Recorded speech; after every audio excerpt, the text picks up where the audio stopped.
ஆக இந்த நோய்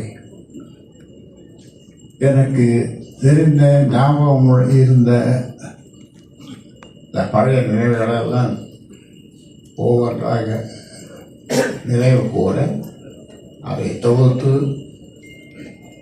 இங்கு ஒரு நண்பர் நூலாக வெளியிட அது உங்கள் கையில் இப்போது தவழ அதை பற்றி நீங்கள் அலசி ஆராய இந்த கூட்டம் உங்கள் அனைவரையும் அன்போடு வரவேற்கின்றேன்.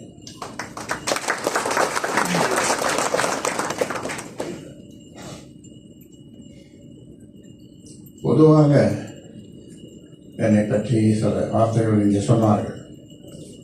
நான் அப்பொழுதெல்லாம் சொல்வதுண்டு, ராமதாஸ் நீ யார் அப்படி என்று கேட்டால் நான் அடிப்படையிலே ஒரு விவசாயி, நான் ஒரு டாக்டர், அதன் பிறகு அரசியல்வாதி.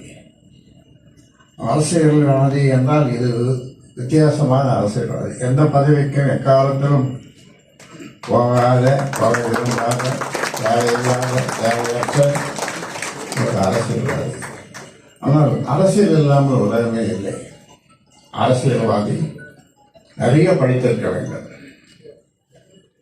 கணிதம், வரலாறு, தத்துவவியல், பொறியியல், என்னென்ன பாடங்கள் அவ்வளவையும் அரசியல்வாதி படித்திருக்க வேண்டும். அப்படி படித்தால் தான் முடிவெடுக்க முடியும், மக்களுக்கு சேவை செய்ய முடியும். அதிகாரிகளை கூட வைத்திருக்கலாம், அவர்களுடைய முடிவுக்கு விடக்கூடாது. ஏனென்றால் இப்பொழுது தமிழ்நாட்டை ஆண்டவர்கள் பெருந்தலைவர் கர்ம வீரர் ராமதாசன், ஓபி ராமசாமி ரெட்டியார்,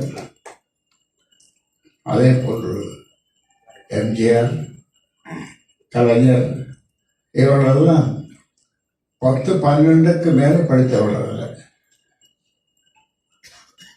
ஆனால் அவர்கள் அதிகாரிகள் செக்ரட்டரி சொல்வதை இவர்கள் கேட்கவில்லை. இவர்கள் சொன்னதைத்தான் அவர்கள் கேட்டார்கள். கலைஞர், கர்மவீரர் ராமதாசன் நிறைய பள்ளிக்கூடங்களை திறந்தார், தொழிற்சாலைகளை கொண்டு வந்தார், அணைகளை கட்டினார், பகல் உணவு திட்டத்தை கொண்டு வந்தார்.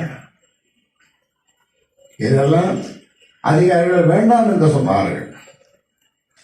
ஆனால் மிகப்பெரிய படிப்பை படிக்காத ராமதாசன் இதையெல்லாம் கொண்டு வந்து சரித்திரத்தில் இடம் பெற்றார். அதே போன்று எம்ஜிஆர் சத்துணவு திட்டம் இன்றளவும் அவருடைய திட்டம் நடைமுறையில் இருக்கிறது. அதே போன்று கலைஞர் 3 விதமான இடஒதுக்கீடு, அதை பற்றி எல்லாம் நீங்க பேசினாங்க.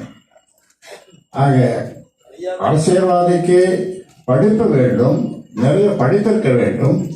அதே நேரத்தில் செயலாளர்கள், நல்ல செயலாளர்களை வைத்துக் கொண்டு அவருக்கு உதவியாக அவர்கள் இருக்க வேண்டுமே தவிர அவர்கள் சொல்வதெல்லாம் கேட்கக்கூடாது.